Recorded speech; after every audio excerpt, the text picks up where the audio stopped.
Kolkata rape और murder मामले में सुप्रीम कोर्ट ने बड़ा दखल देते हुए आज डॉक्टरों से फिर हड़ताल खत्म करके काम पर वापस आने की अपील की है। आज की सुनवाई की बड़ी उपलब्धि है वो यही है कि डॉक्टर काम पर लौट रहे हैं। हॉस्टल और हॉस्पिटल दोनों जगह सीआईएसएफ की सुरक्षा सुनिश्चित की जा रही है। साथ ही कोर्ट ने ये कहा है कि सभी राज्यों के स्वास्थ्य मंत्रियों, स्वास्थ्य सचिवों के साथ बैठक की जाए और उनसे विचार लिए जाएं और उपायों को 2 हफ्ते में इंप्लीमेंट किया जाए, यानी सारी कवायद 2 हफ्ते में पूरी कर ली जाए। और क्या रही आज की सुनवाई की खास बातें, हम इस मामले में बात कर रहे हैं सत्यम सिंह राजपूत जो वकील हैं और इस मामले में सुप्रीम कोर्ट से सबसे पहले चिट्ठी लिखकर ये गुजारिश करने वाले कि कोर्ट को इसमें सुओ मोटो लेना चाहिए, यानी स्वतः संज्ञान लेना चाहिए। और कोर्ट ने स्वतः संज्ञान लेते हुए ये पूरा मामला अब 5 सितंबर को इस मामले में अगली सुनवाई होगी। तो सत्यम जी से बात करते हैं। आज की इस पूरे सुनवाई में सारे दिन सुनवाई चली, इसमें 5 अहम चीजें अगर हम देखें तो क्या क्या हैं? इसमें जो है क्या बोलते हैं, आज अगर पांच अहम चीजों पे बात करेंगे तो सबसे बड़ी बात यह है कि सबसे पहले दिन भी 20 तारीख की भी सुनवाई में उन्होंने जो प्रोटेस्ट को कॉल ऑफ करने की बात की। आज हम फोर्डा की तरफ से पहले 2 चीजों पे लेके गए थे। एक तो इंटरनेशनल टास्क फोर्स में हमें इंक्लूड किया जाए, जिसको post lunch before lunch hearing में ही जो है सीजीआई ने उसको एक्सेप्ट भी किया और उन्होंने यूनियन ऑफ हेल्थ मिनिस्ट्री को ये आदेश दिया है कि एक डिफरेंट पोर्टल बनाया जाए जिसमें सारे आरडीएच के सजेशंस को लिया जाए।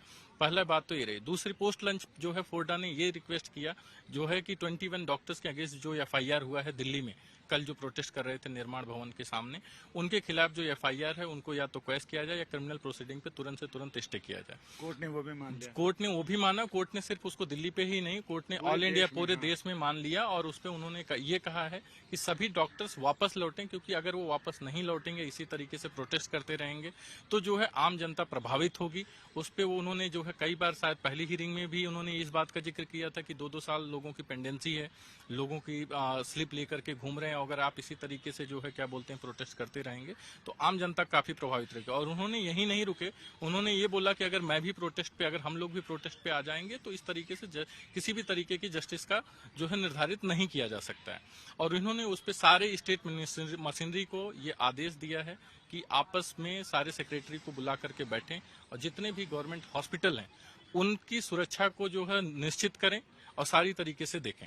केंद्रीय स्वास्थ्य सचिव को यह जिम्मेदारी दी है कि आप सारे लोगों से बात करें, सभी राज्यों और केंद्र शासित प्रदेशों के स्वास्थ्य सचिवों से, और 2 हफ्ते में इम्प्लीमेंट करें। जी, उन्होंने 2 हफ्ते के अंदर जो है इस इम्प्लीमेंटेशन को मांगा है और बार ही बार जो है उन्होंने क्या बोलते हैं डॉक्टर्स को रिक्वेस्ट किया और बार बार अपील किया है कि जो है आप वापस करो, इस प्रोटेस्ट से खत्म करो और ड्यूटी पे वापस जाओ। सत्यम, आज पश्चिम बंगाल सरकार बहुत बचाव करती हुई दिखी, लेकिन लगा कि सरकार जो पूर्वाग्रह सरकार का वो दिखाई पड़ा और बहुत ज्यादा उनकी बातें कोर्ट ने।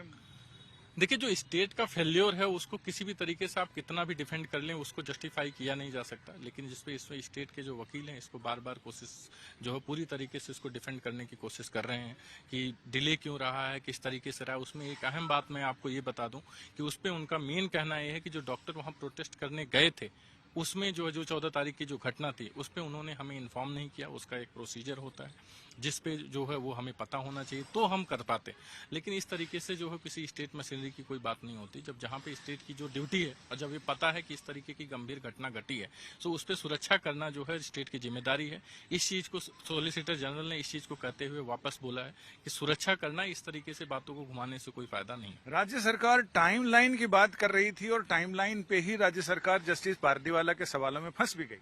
देखिए, बार बार क्या है कि जब बार बार जस्टिस पारदीवाला, अगर आप ध्यान दो लाइव हियरिंग में, तो जस्टिस पारदीवाला डे 1 से आज भी बार बार वो टाइम को लेके स्पेसिफिक किए हैं, क्योंकि टाइम कोई 10-15 मिनट या आधा 1 घंटे की नहीं है, टाइम घंटों का है और पूरा एक सुबह से लेकर के शाम का है कि सुबह 6 बजे की घटना हो रही, रात को 11:45 पे। और आज जाते जाते उन्होंने वापस यही सवाल किया कि जो है क्या बोलते हैं इतना देर। इस पे इवन जस्टिस पारदीवाला ही नहीं, सीजीआई ने भी ये सेम सवाल किया कि इतना डिले कैसे है, आप इसको किस तरीके से देखते हैं। और नेक्स्ट डेट पे उन्होंने यहां तक किया कि उन्होंने इन्वेस्टिगेशन जो ऑफिसर है जिसने पूरा एफआईआर लिखा है उसको भी जो है इन पर्सन प्रेजेंट रहने के लिए कहा है कि जिससे पूरी तरीके से पूछताछ हो सके। एक तरह से ट्रायल ही हो गया, कोर्ट ने सारी चीजों को एकदम सामने आज ही सब कुछ वो कर दिया, तो ट्रायल की तरह ही हो गया सुप्रीम कोर्ट। पूरी तरीके से है। एक तरीके से क्या है कि जिस तरीके से जस्टिस पारदीवाला, जस्टिस सीजेआई और अदर बेंच, जो तीनों जो कॉन्स्टिट्यूशन बेंच है, इस तरीके को सुन रही है, सारी एक एक छोटी छोटी चीज जो एक ट्रायल के दौरान जो है पूछी जाती है,